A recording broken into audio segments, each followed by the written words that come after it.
On the problem of evil, problem of suffering, a secular philosopher describes it this way. So the Christians believe God is all-powerful. Yes. The Christians believe God is all-loving. The Christians know there is suffering. This is a trilemma because it is incongruous. How can an all-powerful and an all-loving God sit back and watch such evil and suffering going on? So he calls it a trilemma. I respond very quickly by saying, why is it a trilemma? Because it's also true that God is all-wise. We don't end our theology with God is all-powerful, all-loving, and evil exists. We also believe God is all-wise. And we further believe that God is eternal. You bring just those two elements into the equation, and it changes the paradigm. We know God is all-knowing. And then you take the issue of time. What happens over a period of time? Let me give you a quick example of this. When I was growing up in India, I was a constant failure, repeated failure, because I never applied myself. And then all of a sudden I passed in very high honors and the ability to join the Indian Air Force.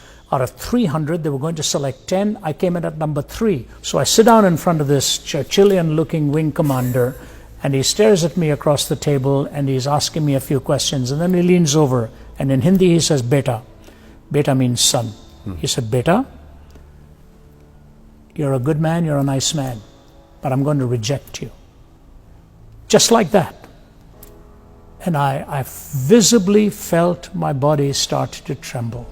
He said, this job is about killing, and psychologically you are not equipped to kill.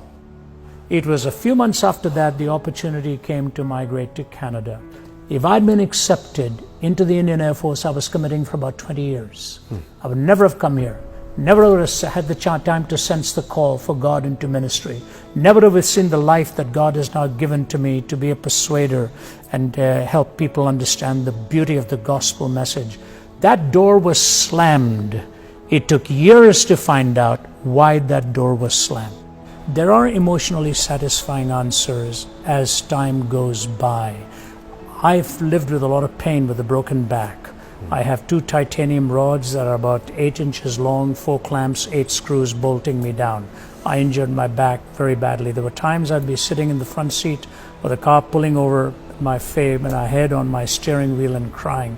The pain was so intense. And you know what I found? How much it has stopped me to depend on Him every day to sustain me. There are 2 things I need with this lifestyle: a strong back and strong vocal cords, and I have neither.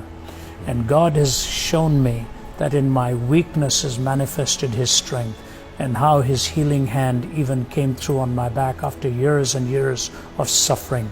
There is an emotional satisfaction when I know that there is a cross, there is a hill called Calvary, there is a suffering Savior, there is a relationship where He gives me comfort. God does not conquer in spite of the dark mystery of evil. He conquers through it. He conquers through evil and pain and suffering, and makes you the person He intended you to be through that.